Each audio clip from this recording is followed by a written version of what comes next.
नमस्कार बच्चों, मैं अंकित सर आज आपको ऑनलाइन स्कूल अड्डा में स्वागत करते हैं, आमंत्रित करते हैं। जो भी बच्चे अब 10th क्लास की नए संस्कृत नए सिलेबस को पढ़ना चाहते हैं, देखेंगे इसमें कि जो संस्कृत है हमारा, वो संस्कृत का जो पाठ्यक्रम है वो पाठ्यक्रम 2023 में क्या क्या चेंज किया गया है। तो पाठ्यक्रम 2023 में क्या क्या चेंज किया गया है, इसको जानने से पहले हम ये जान लेंगे जो हमारा भारत है, यहाँ प्राचीन काल से संस्कृत काफ़ी प्रसिद्ध रही है। विदेश से लोग यहाँ संस्कृत पढ़ने के लिए आते थे और हमारे भारत को जगत गुरु सदगुरु कहा जाता था। और भारत के अंतर्गत एक राज्य आता है जिनका नाम है बिहार। अब देखिए, बिहार जो कि प्राचीन काल से संस्कृत के लिए प्रसिद्ध रहा है, लेकिन आज लोग बिहार में ही संस्कृत क्यों नहीं पढ़ना चाहते हैं? उनको क्यों ऐसा लगता है कि संस्कृत काफ़ी भारी विषय, इन्हें हम नहीं पढ़ सकते हैं? इसी को आसान करने के लिए मैं आपके साथ आया हूँ नए वीडियो लेके। इसे आप देखिए और देखिएगा कि इसमें हमें मैट्रिक का जो है 10th क्लास, इसमें जो संस्कृत विषय है, इस संस्कृत विषय में हमें कैसे 100 में 100 मार्क्स लाना है। तो ये 100 में 100 मार्क्स लाने के लिए आप हमारे इस ऑनलाइन स्कूल अड्डा से जुड़िए और इसमें देखिए हम आपको नए नए सिलेबस में क्या परिवर्तन हुआ है वो बताएंगे। अब देखिए, जो हमारा संस्कृत है 10th क्लास का संस्कृत पाठ्यक्रम है, ये पाठ्यक्रम को बिहार बोर्ड के द्वारा 2 भागों में डिवाइड कर दिया गया है। एक तो आपका पुस्तक हो गया और दूसरा आपका संस्कृत व्याकरण हो गया। क्या हो गया? संस्कृत व्याकरण। अब देखिए, संस्कृत व्याकरण, इससे आपका 60 मार्क्स का 60 अंक का प्रश्न पूछा जाता है संस्कृत व्याकरण से। अगर हम पुस्तक की बात करें तो इससे 40 अंक के प्रश्न पूछे जाते हैं। पुस्तक में भी हमें कौन सा पुस्तक पढ़ना चाहिए? तो जो BTBC के द्वारा लगाया गया है, BTBC कहने का मतलब बिहार बोर्ड का जो सिलेबस निर्धारित किया गया है, उसमें एक बुक आता है ट्यूशन। कौन बुक आता है? ट्यूशन। और ट्यूशन में भी दो ट्यूशन है, ट्यूशन प्रथम और ट्यूशन द्वितीय। अब देखिए, ट्यूशन द्वितीय जो है इसमें कुल 20 चैप्टर हैं। कितने चैप्टर हैं? 20 चैप्टर हैं। और जो ट्यूशन है ये इसमें 14 चैप्टर है। कितने चैप्टर हैं? 14। तो जो ट्यूशन द्वितीय है इससे क्वेश्चन नहीं के बराबर पूछा जाता है, और जो ट्यूशन है इससे 14 के 14 चैप्टर से आपका 40 अंक आता है, 40 अंक के प्रश्न आते हैं। अगर हम व्याकरण की बात करें तो अब हम देखेंगे कि व्याकरण में हमें क्या क्या पढ़ना है। अब देखिए, ये जो संस्कृत व्याकरण है, संस्कृत व्याकरण में पहले हमको पढ़ना पड़ेगा उपसर्ग। क्या पढ़ेंगे? उपसर्ग। जब हम उपसर्ग को पढ़ लेंगे तो उसके बाद दूसरे स्थान पर हम पढ़ेंगे प्रत्यय। किसको पढ़ेंगे? प्रत्यय पढ़ेंगे। प्रत्यय के बाद हमारा आता है समास। क्या आता है? समास। समास पढ़ लेंगे। उसके बाद हमें पढ़ना है संधि। क्या पढ़ना है? संधि। संधि के बाद हमें कारक प्रकरण पढ़ना है। क्या पढ़ना है? कारक प्रकरण। अब देखिए, कारक प्रकरण पढ़ लेंगे तो इसके अतिरिक्त इतना तो ये हमारा 60 मार्क्स बनाएगा। कितना मार्क्स बनाएगा? 60 मार्क्स। ये हमारा ऑब्जेक्टिव में काम आएगा। किस में काम आएगा? ऑब्जेक्टिव में काम आएगा।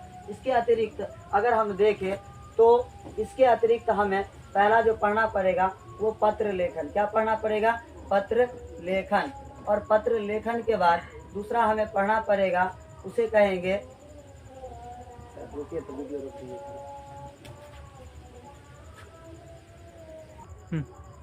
अब देखिए, पत्र लेखनम के बाद हमें पढ़ना है अनुच्छेद। क्या पढ़ना है? अनुच्छेद लेखनम। इसमें आपका 5 ऑप्शन रहेगा। 5 ऑप्शन में से कोई एक पर लिखना पड़ेगा। कितने? एक पर। अब 5 में से एक पर लिखना पड़ेगा। उसके बाद तीसरे नंबर पर जो हमारा आता है वो आता है अपठित गद्यांश। क्या आता है? अपठित गद्यांश। अब देखिए, ये जो अपठित गद्यांश होते हैं, ये अपठित गद्यांश कुल 13 नंबर के आते हैं। कितने नंबर के आते हैं? 13। इसमें आपका 2 ऑप्शन रहेगा, 2 में से कोई एक चूज कीजिएगा और ऊपर गद्य के रूप में लिखा रहेगा, नीचे उसका पद लिखा रहेगा। क्वेश्चन दिया रहेगा, उसमें कहेगा एक पदेन उत्तर दीजिए। अगर एक पदेन कह रहा है तो बस एक ही शब्द में उसका उत्तर देना है। उसके बाद अगर आपका कहेगा पूर्ण वाक्य न जब ही कहेगा तो पूर्ण वाक्य न, तो पूरा वाक्य के साथ उसका उत्तर देना है। ठीक। और उसके बाद अगर हम अपठित गद्यांश बना लिए तो अनुच्छेद लेखन रहेगा, ये आपका 8 मार्क्स का रहेगा। कितने मार्क्स का? 8 मार्क्स का। और पत्र लेखन ये आपका 7 मार्क्स का रहेगा। और उसके बाद अगर हम अनुवाद की बात करें, अनुवाद, तो ये अनुवाद आपको 8 रहेगा और 8 में से 6 बनाना है। कितने बनाना है? 6। तो थोड़ा आपको दिक्कत देगा ये अनुवाद में, काहे कि अगर आप दूसरा कोई भी सब्जेक्ट का कुछ भी पढ़ लेते हैं ऑब्जेक्टिव तो सारा गेस्ट पेपर से पढ़ सकते हैं, लेकिन आप इस अनुवाद को कहीं से भी नहीं टकराएगा, डायरेक्ट अनुवाद आपको सीखना पड़ेगा, इसके लिए मेहनत करना पड़ेगा। अब हम आते हैं बुक। आज केवल हम बुक के बारे में चर्चा करेंगे कि आखिरकार बुक में हमें 14 कौन कौन से चैप्टर पढ़ना है और उन 14 चैप्टर का क्या क्या महत्व है, कहाँ से क्वेश्चन पूछा जाता है। अब देखिए, पहला जो हमारा चैप्टर है वो मंगलम पाठ है। कौन है? मंगलम पाठ। पहला आपका यहाँ से देखिएगा 5 मार्क्स क्लियर करेगा कि आखिरकार मंगलम पाठ से और ये पाठ में जो है साथ साथ क्या पढ़ना है। तो मंगलम पाठ, पहला क्वेश्चन पूछेगा कि मंगलम पाठ बताइए कहाँ से लिया गया है, तो आपका आंसर आना चाहिए उपनिषद। क्या आना चाहिए? उपनिषद। उसके बाद अगला क्वेश्चन आपसे पूछा जाए कि बताइए उपनिषद की संख्या कितनी है, तो 108। कितना है? 108। अगला क्वेश्चन आपसे पूछे कि बताइए मंगलम पाठ के रचनाकार कौन है, तो महर्षि वेद व्यास। कौन है? महर्षि वेद व्यास। महर्षि वेद व्यास ये मंगलम पाठ के रचनाकार है। तो हम यहाँ से एक और ये क्वेश्चन जाने कि उपनिषद के भी रचनाकार कौन है, तो महर्षि वेद व्यास। अब आपको मंगलम पाठ में आखिरकार पढ़ना क्या है, तो ये जो 108 उपनिषद पढ़े हैं इनमें से 5 मंत्र पढ़ने हैं। कितने मंत्र पढ़ने हैं? 5 मंत्र पढ़ने हैं। जैसे आपका पहला मंत्र दे दिया कि हिरण्यमयेन पात्रेण, हिरण्यमयेन पात्रेण करके और डैश डैश करके लास्ट का अंक दे देगा। लास्ट का जो होता है वो अक्षर आपका दे देगा। जैसे इसका मंत्र होता है हिरण्यमयेन पात्रेण सत्यस्य अपरितम मुखम तत्वं पुष्ण आप तत्व पुष्ण पावनु सत्य धर्माय दृष्टये। तो लास्ट में आपका दृष्टये लिख देगा और पूछेगा बताइए ये कौन से उपनिषद से लिया गया है। ये जो पहला मंत्र था ये ईशावास्य उपनिषद से लिया गया था, ईशावास्य उपनिषद से लिया गया था। दूसरा जैसे आपका मंत्र पूछ दिया, दूसरा मंत्र है अनुरणियान महतोमयान। तो अनुरणियान देखिए, अनुरणियान, जैसे दूसरा मंत्र था आपका अनुरणियान, ये अनुरणियान करके डैश करके दे देगा और कहेगा बताइए ये किस उपनिषद से लिया गया है। तो आप लिखिएगा, इसमें बताइएगा, ऑप्शन आपका देगा जैसे कठोपनिषद। क्या देगा? कठोपनिषद। तो आपका आंसर क्या आना चाहिए? कठोपनिषद ही आना चाहिए। अब इसका जो तीसरा मंत्र आएगा सत्यमेव जयते, सत्यमेव जयते।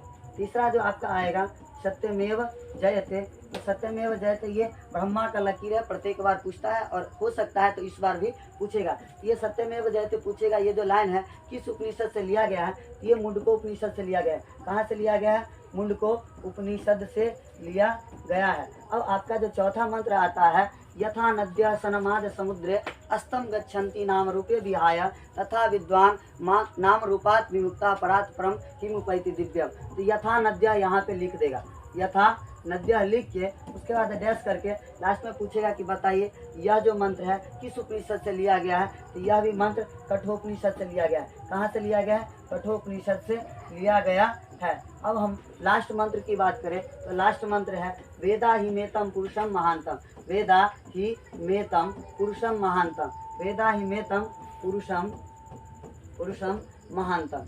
ये अब आपका लाइन दे दिया, ठीक, पुरुषम महांतम कर दिया। कहेगा बताइए डॉट डॉट करके कहेगा बताइए ये किस उपनिषद से लिया गया है। ये श्वेत श्वेताश्वर उपनिषद से लिया गया है। कहाँ से लिया गया है? श्वेताश्वर उपनिषद से लिया गया है। चलिए अब हमने यहाँ पर मंगलम पाठ के बारे में जान लिया। अब दूसरा जो हमारा चैप्टर आता है, चलिए अब हम देख रहे हैं दूसरा चैप्टर। जो हमारा दूसरा चैप्टर है पाटलिपुत्र वैभव, पाटलिपुत्र वैभव। अब देखिए पाटलिपुत्र वैभव में किसके बारे में बताया गया है, तो पाटलिपुत्र वैभव में पटना के बारे में बताया गया है। किसके बारे में? पटना के बारे में। पूछेगा बताइए पाटलिपुत्र वैभव क्या है, ये पाठ की कौन सी विधा है, तो आप मारिएगा निबंध। क्या मारिएगा? निबंध। उसके बाद पूछेगा कि बताइए ये जो पाटलिपुत्र है, ये पाटलिपुत्र की स्थापना कौन किया, तो उदयन किया। कौन किया? पाटलिपुत्र की स्थापना उदयन किया। उसके बाद अगला पूछेगा आपसे बताइए कि पाटलिपुत्र का इतिहास जो है वो कितना वर्ष पुराना है। तो पाटलिपुत्र के इतिहास की अगर हम बात करें तो ये 2500 वर्ष पुराना है। यहाँ बहुत सारे विदेशी यात्री घूमने के लिए आया था, जिनमें से मेगास्थनीज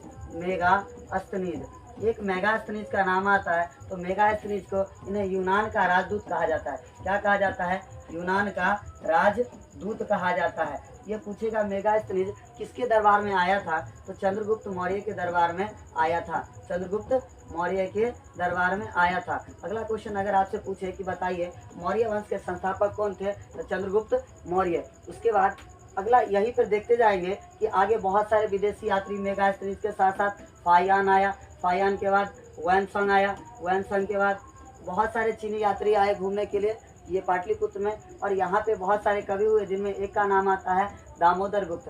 क्या नाम आता है, दामोदर गुप्त। दामोदर गुप्त जी एक किताब लिखे थे जिनका नाम था कूटनीतम महाकाव्य। इस प्रकार हम देखेंगे कि पटना में कौन कौन उसके बाद घूमने वाला जगह है। ये देखते हुए फिर हम अगले चैप्टर की अगर हम बात करें तो अगले चैप्टर के बाद तीसरा हमारा चैप्टर आता है अलस कथा पाठ। कौन आता है, अलस कथा पाठ। अब अलस कथा पाठ के पूछेगा कि बताइए लेखक कौन है, तो अलस कथा पाठ के रचनाकार विद्यापति है। कौन है, विद्यापति है। पूछेगा कि बताइए अलस कथा पाठ है ये कहाँ से लिया गया है, तो पुरुष परीक्षा ग्रंथ से लिया गया है। कहाँ से लिया गया है, पुरुष परीक्षा नामक ग्रंथ से लिया गया है। पूछेगा अलस कथा पाठ में बताइए कुल कितने आलसी थे, तो 4 आलसी थे। कितने आलसी थे, 4 आलसी थे। जब अलसशाला में आग लाया गया था तो चारों आलसी को क्या पकड़ कर बाहर निकाला गया था, तो केस पकड़ के निकाला गया था। पूछेगा विद्यापति कहाँ के रहने वाले थे, मिथिला के रहने वाले थे। कहाँ के रहने वाले थे, मिथिला। मिथिला का मंत्री कौन था, तो वीरेश्वर। मिथिला का मंत्री कौन था, वीरेश्वर, जो कि प्रत्येक दिन सभी आलसियों को भोजन वस्त्र दान कराते थे। इस प्रकार हम देखेंगे, तीसरा चैप्टर को भी देख लिए। अब इसके बाद चौथा चैप्टर आता है हमारा संस्कृत साहित्य लेखिका। कौन आया, संस्कृत साहित्य लेखिका। अब देखिए जो संस्कृत साहित्य लेखिका है इसमें हम पढ़ेंगे कि जो प्राचीन काल में जितना ऋषि का योगदान रहा है संस्कृत का संरक्षण करने में, उतना ऋषिका का भी, महिला का भी रहा है। तो यहाँ से पहला क्वेश्चन आपसे पूछेगा कि बताइए जो संस्कृत साहित्य लेखिका है ये क्या है, तो ये आपका जवाब आना चाहिए निबंध है। क्या है, निबंध है। दूसरा क्वेश्चन पूछेगा कि बताइए समाज की गाड़ी किनके द्वारा चलाई जाती है, तो स्त्री और पुरुष के संयोग से समाज की गाड़ी चलाई जाती है। उसके बाद पूछेगा आपसे बताइए ऋग्वेद में कितने ऋषिकाओं की चर्चा है, तो ऋग्वेद में कुल मिलाकर 24 ऋषिकाओं की चर्चा है। अगर अथर्ववेद की बात करें तो अथर्ववेद में कुल 5, अथर्ववेद में कितने, अथर्ववेद में कुल 5 ऋषिकाओं की चर्चा है। और जैसे जैसे हम आगे बढ़ते जाएंगे इस चैप्टर में पढ़ेंगे कि बहुत सारे लेखिकाएँ हैं। विज्ञानका आया, विज्ञानका के बाद एक चालुक्य वंश का शासक आता है चंद्रादित्य, उसकी पत्नी आती है विजय भट्टारिका। उसके बाद कंपन राय आते हैं विजयनगर में शासन करने के लिए, उनकी पत्नी गंगा देवी वो चंपू काव्य की रचना कर देते हैं, मधुरा विजन की रचना करते हैं। फिर आगे जाके तुरुम्बलाम्बा आती है। इस प्रकार से धीरे धीरे किनका जो जितने भी महिला थी लेखिकाओं था उनका क्या क्या योगदान रहा संस्कृत में, इसी के बारे में इस चौथा चैप्टर में पढ़ेंगे। अगर हम 5वीं चैप्टर की बात करें तो 5वां चैप्टर जो हमारा है भारत महिमा पाठ। क्या है, भारत महिमा पाठ। अब देखिए भारत महिमा पाठ में क्या पढ़ना है हमें, तो इसमें भारत की विशेषता के बारे में पढ़ना है। किसकी विशेषता के बारे में, भारत की विशेषता के बारे में पढ़ना है। तो पहले आपसे क्वेश्चन पूछेगा कि बताइए भारत महिमा पाठ किस रूप में लिखा गया है, तो पद्य के रूप में लिखा गया है। किसके रूप में, पद्य के रूप में। इसमें कुल कितने श्लोक हैं, कितने पद्य हैं, तो 5 श्लोक हैं। कितने हैं, 5 हैं। और इसमें बताया गया है जो भारत है इसका देवता लोग गुणगान करते हैं, इस भूमि पर जन्म लेना चाहते हैं। यह जो भारत की भूमि है यहाँ स्वर्ग दिखाई देता है और ये काफ़ी विशाल है। यहाँ बहुत सारे धर्म जाति संप्रदाय के लोग भाईचारा के भावना को निहित करते हुए जीवन व्यतीत करते हैं। उसके बाद नेक्स्ट चैप्टर हमारा जो है वो छठा चैप्टर में भारतीय संस्कार के बारे में पढ़ेंगे। किसके बारे में, भारतीय संस्कार के बारे में पढ़ेंगे। अब देखिए यहाँ से आपका क्वेश्चन पूछेगा कि बताइए संस्कार की संख्या कुल कितने हैं, तो संस्कार की संख्या कुल 16 है। भारतीय संस्कार की संख्या कुल कितने हैं, 16 संस्कार है। ठीक, उसके बाद आपसे पूछेगा कि बताइए जन्म से पूर्व कुल कितने संस्कार होते हैं, तो जन्म से पूर्व 3 संस्कार होते हैं। जब बच्चा शिशु अवस्था में होता है, शैशवावस्था में, तब कितने संस्कार होते हैं, 6 संस्कार होता है। जब बच्चा शिक्षा ग्रहण करते रहता है उस समय कितने संस्कार प्राप्त करते हैं, तो 5 संस्कार। शिक्षा ग्रहण करने के बाद जब बच्चा गृहस्थी जीवन में प्रवेश करता है तो कितने संस्कार होते हैं, तो गृहस्थी जीवन में एक ही संस्कार होता है। गृहस्थी जीवन में कुल एक ही संस्कार होता है, उस संस्कार को कहते हैं विवाह संस्कार। जब किसी व्यक्ति का विवाह हो जाता है तब वह गृहस्थी जीवन में प्रवेश कर जाता है। उसके बाद लास्ट एक संस्कार आता है विवाह के बाद, मरणों उपरांत जो संस्कार किया जाता है उसे कहते हैं अंत्येष्टि संस्कार। क्या कहते हैं? अंत्येष्टि संस्कार। इसी को कहा जाता है अंतिम क्रिया। तो ये कुल मिला के आप देखिए कि इसमें 16 संस्कार हमको आगे पढ़ना है। अगर इसके बाद अगला चैप्टर की हम बात करें तो वो हमारा आता है नीति श्लोका पाठ। क्या आता है? नीति श्लोका पाठ। अब देखिए नीति श्लोका पाठ में जो हमें पढ़ना है, ये पूछेगा कहाँ से लिया गया है, तो ये विदुर नीति से लिया गया है। कहाँ से लिया गया है? विदुर नीति से नीति श्लोका पाठ लिया गया है। पूछेगा नीति श्लोका पाठ में हमें कुल कितने श्लोक पढ़ने हैं, तो इसमें 10 श्लोक पढ़ने हैं। यहाँ से आपके लगभग बहुत ज़्यादा क्वेश्चन अगर पूछता है किसी चैप्टर से, तो ये नीति श्लोका पाठ से पूछा जाता है। उसके बाद दूसरे स्थान पे आपका पाटलिपुत्र वैभव आता है। तो नीति श्लोका पाठ में आपका जो 10 जो श्लोक हैं, इसमें आखिरकार पढ़ना क्या है? तो इसमें हमें पंडित के लक्षण के बारे में पढ़ना है। किसके बारे में पढ़ना है? पंडित के लक्षण के बारे में पढ़ना है। पंडित के लक्षण के साथ साथ हमें बहुत सारे ऐसे भी ज्ञान लेना है जो आपको पढ़ने के बाद ऐसा आनंद अनुभूति होगा कि इसमें कहा गया है कि जो स्त्री होती है वो घर की लक्ष्मी होती है। स्त्री जो होती है वो घर की लक्ष्मी होती है, घर की लक्ष्मी होती है। उसके बाद इसमें बताया गया है एक बात, जो विद्या होता है वो अभ्यास से आता है। योग के द्वारा हम विद्या को प्राप्त कर सकते हैं। योग का मतलब ये नहीं कि जो रामदेव बाबा करते हैं वो योग नहीं। योग का मतलब लगातार प्रैक्टिस करना। लगातार उस चीज़ को आप पढ़ते हैं तो आपके पास जितना ज़्यादा प्रैक्टिस कीजिएगा, जितना ज़्यादा अभ्यास कीजिएगा, वो आपका होता चला जाएगा। उसके बाद यहाँ पे बताया गया इस चैप्टर में जो रूप होता है, रूप की रक्षा मिर्जा से की जाती है। अपने कुल की रक्षा आप अपने आचरण से कर सकते हैं। ये सब इसमें पढ़ना है नीति श्लोका पाठ में। अब नीति श्लोका पाठ के बाद जो हमारा नेक्स्ट चैप्टर आता है कर्मवीर कथा। कौन आता है? कर्मवीर कथा। कर्मवीर कथा में देखिए पूछेगा बताइए कर्मवीर कथा कैसी कथा है? तो ये जो कर्मवीर कथा है ये आधुनिक कथा है। कैसी कथा है? आधुनिक कथा है। अब देखिए कर्मवीर कथा में इसमें पढ़ेंगे कि एक बालक होता है जिसका नाम होता है राम परवेश राम। राम परवेश राम काफ़ी अत्यंत गरीब परिवार से रहता है और ये अपने पुरुषार्थ और मेहनत के बल पे अपने शिक्षक के अनुसरण करते हुए, जो शिक्षक के द्वारा कहा जाता है उसका अनुसरण करते हुए अपने जीवन में बहुत आगे बढ़ते हैं। आगे बढ़ने के साथ साथ ये जो सिविल लोक संघ सेवा आयोग जो होता है, लोक संघ सेवा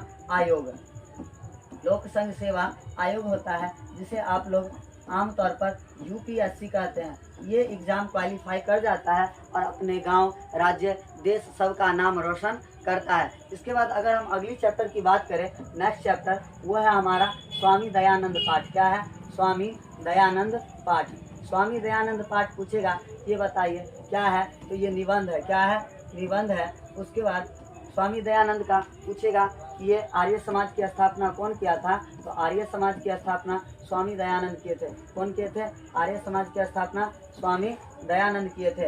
उसके बाद अगला क्वेश्चन आपसे पूछा जाएगा, बताइए स्वामी दयानंद का जन्म कब हुआ? तो 1824 ईस्वी में गुजरात के टंकारा नामक प्रांत में इनका जन्म होता है। इनके पिता का नाम था करसन तिवारी। क्या नाम था इनके पिता का? करसन तिवारी इनके पिताजी का नाम था। उसके बाद अगर इनकी माता का नाम पूछे, तो इनकी माता का जो नाम था अमृताबाई। क्या नाम था? अमृताबाई। इन्होंने बहुत सारे समाज सुधारक कार्य किए, जैसे कि सती प्रथा, बाल विवाह प्रथा।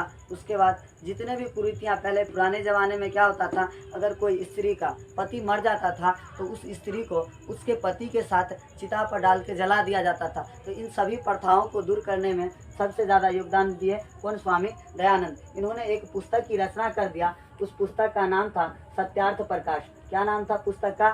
सत्यार्थ प्रकाश। सत्यार्थ प्रकाश में इन्होंने लगभग 14 समूलास लिखे। कितने समूलास? 14। अब देखिए आपके मन में आ रहा होगा कि समूलास क्या होता है। जैसे हम लोग पाठ कहते हैं ना, उसी को कहा जाता है समूलास। अब हम नेक्स्ट चैप्टर की बात करें, स्वामी दयानंद के बारे में जब पढ़ लिए तो इसके अगले चैप्टर का नाम है मंदाकिनी वर्णम। क्या नाम है? मंदाकिनी वर्णम।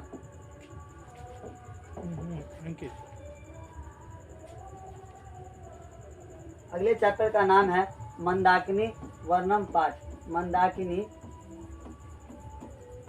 वर्णम पाठ। इसमें अगर पूछेगा कि ये बताइए मंदाकिनी वर्णम पाठ है, ये कहाँ से लिया गया है? तो ये वाल्मीकि द्वारा रचित रामायण से लिया गया है। तो यानी हम इसको कह सकते हैं वाल्मीकि रामायण से लिया गया है। वाल्मीकि रामायण के किस कांड से पूछेगा तो अयोध्या कांड से। कहाँ से लिया गया है? अयोध्या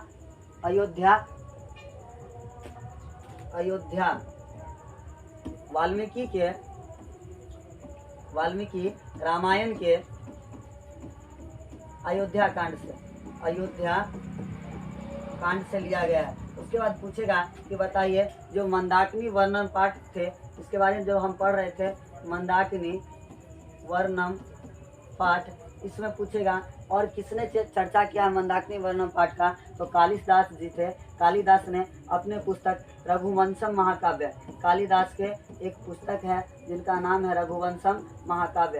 तो रघुवंशम महाकाव्य के 13वें सर्ग में, कैवें सर्ग में इसकी चर्चा किया गया है? 13वें सर्ग में मंदाकिनी वर्णन पाठ का चर्चा किया गया है। इसमें पढ़ेंगे कि जो राम जी को वनवास होता है तो उस दौरान जब वो सीता जी के साथ चित्रकूट पर्वत पर पहुंचते हैं, चित्रकूट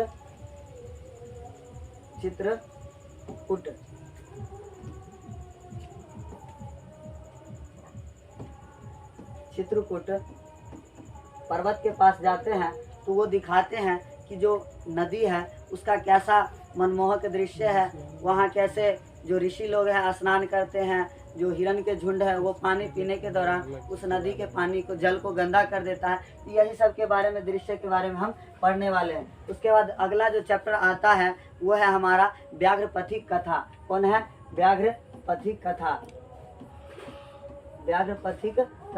अब व्याघ्रपथिक कथा की अगर हम बात करें तो पूछेगा कि बताइए व्याघ्रपथिक कथा के रचनाकार कौन है, तो नारायण पंडित। कौन है? नारायण पंडित। अब देखिए व्याघ्र मतलब होता है बाघ, व्याघ्र मतलब क्या होता है? बाघ होता है। और पथिक मतलब होता है पंडित, पथिक मतलब कौन होता है? पंडित। तो इसमें हम पढ़ेंगे कि एक पंडित होता है और एक बाघ होता है, और बाघ जो वृद्ध बाघ होता है उसके हाथ में सोने का कंगन होता है। क्या होता है? वृद्ध बाघ के हाथ में सोने का कंगन होता है। क्या होता है? सोने का कंगन होता है। और उस कंगन को वो बाघ लेके बैठा रहता है नदी के किनारे, और बाघ कहता है कि आप इस कंगन को ग्रहण कीजिए। और लोभ में आ जाता है पंडित, और जब स्नान करने के लिए जाता है उस नदी में तो दलदल में फंस जाता है। उसके बाद उस लोभ के कारण पंडित मारा जाता है। व्याघ्रपथिक कथा में केवल हम इतना ही पढ़ेंगे, इस कहानी को थोड़ा डिटेल से पढ़ लेंगे। अभी केवल हम बता दें कि आपको इसमें पढ़ना क्या है। उसके बाद जो हमारा अगला चैप्टर आता है कर्णस्य दान वीरता। अगला चैप्टर है कर्णस्य दान वीरता। अब कर्णस्य दान वीरता में हम क्या पढ़ेंगे? ये जो कर्ण था, ये कर्ण कुंती पुत्र था। किसका पुत्र था? कुंती का पुत्र था। और ये जो कर्ण था ये कुंती को शादी से पहले जन्म ले लिया था। सूर्य भगवान के द्वारा दिया गया आशीर्वाद था, जिसमें वो शादी से पहले जब जन्म लिया तो अशुभ माना गया, समाज में इसे अच्छा नहीं माना जाता था। इसलिए कुंती ने रात के समय कर्ण को एक पेटी में बंद करके, किसमें? पेटी में बंद करके और नदी में बहा देती है। कर्ण जब जन्म लिया था ये कवच कुंडल के साथ जन्म लिया था। और देखिए जब महाभारत का युद्ध होता है तो महाभारत के युद्ध में जो इंद्र होते हैं वो इंद्र अर्जुन के पिता थे। किसके पिता थे? अर्जुन के पिता थे। तो महाभारत के युद्ध में अर्जुन को जिताने के लिए जो इंद्र है वो ब्राह्मण का वेश धारण करके जाते हैं कर्ण के पास। और कर्ण सबसे बड़ा दानी था, उससे अगर कोई भी व्यक्ति कुछ भी मांग लेता था तो वो दान में दे देता था। तो वही इसको कर्ण को पता था पहले से भी कि इंद्र आएंगे ब्राह्मण का वेश धारण करके, हमसे कवच कुंडल ले लेंगे और हम इस युद्ध में मारे जाएंगे। लेकिन पता होने के साथ साथ भी वो दे देते हैं इंद्र को दान में कवच कुंडल। इसके बारे में डिटेल से पढ़ेंगे आगे हम चैप्टर क्लास में। इसके बाद अगला जो हमारा चैप्टर आएगा कर्णस्य दान वीरता चैप्टर के बाद अगला आता है विश्व शांति। 13वां चैप्टर है विश्व शांति। क्या नाम है उस चैप्टर का? विश्व शांति। अब विश्व शांति चैप्टर में इसमें हम पढ़ेंगे कि आखिरकार जो वर्तमान समय में एक राज्य दूसरे राज्य से लड़ रहे हैं, आपस में गृह युद्ध फैला हुआ है, इन सभी को शांत करने के लिए विश्व शांति यानी विश्व में शांति स्थापित करने के लिए एक संस्था बनाया गया था, जिसको कहा गया संयुक्त राष्ट्र संघ। क्या कहा गया? संयुक्त राष्ट्र संघ। तो संयुक्त राष्ट्र संघ की पूछेगा कि यहाँ से बताइए इसकी स्थापना कब हुई थी? तो 1945 ईस्वी में संयुक्त राष्ट्र संघ की स्थापना किया गया था और ये सभी विश्व के सभी देशों में शांति स्थापित करने का काम करता है। अब अशांति कैसे फैल जाता है, तो जब एक दूसरे में द्वेष की भावना उत्पन्न होती है, असहिष्णुता की भावना उत्पन्न होती है, किसी पर विश्वास नहीं होता है, तो इस स्थिति में अशांति फैलता है, एक दूसरे से द्वेष हो जाता है। तो इसको कैसे दूर किया जाए, इसके बारे में इस चैप्टर में हम पढ़ेंगे। उसके बाद नेक्स्ट लास्ट जो हमारा चैप्टर आता है वो शास्त्रकारा। चैप्टर का नाम है शास्त्रकारा। शास्त्रकारा में हम पढ़ेंगे कि आखिरकार कितने वेदांग है जो हम पढ़ते हैं ना। इससे पहले वेदांग से पहले हम ये जान ले कि वेद कितने हैं। अगर पूछेगा आपसे बताइए वेद की संख्या कितनी है, तो 4। क्या आपका आंसर आना चाहिए 4। अगर संस्कृत में ऑप्शन दे दिया कि त्रीणी चत्वारि पंच षड, तो आपका आंसर आना चाहिए चत्वारः। चत्वारः मतलब होता है 4। क्या होता है 4। अब 4 कौन कौन सा है, तो पहला ऋग्वेद। कौन है, ऋग्वेद। दूसरा अगर हम वेद की बात करें तो दूसरा यजुर्वेद। दूसरा कौन वेद है, यजुर्वेद है। और तीसरा वेद की अगर हम बात करें तो वो हमारा तीसरा है सामवेद। तीसरा कौन वेद है, सामवेद। और चौथा हमारा अथर्ववेद है। चौथा कौन वेद है, अथर्ववेद। और वेदांग की बात करें तो वेद के अंग को वेदांग कहा जाता है। इसकी संख्या 6 है। इसकी संख्या कितनी है, 6। इसमें पढ़ेंगे जो एक वेदांग है कल्प, वो कर्मकांड ग्रंथ है। जो कल्प है ये कर्मकांड ग्रंथ है, कर्मकांड।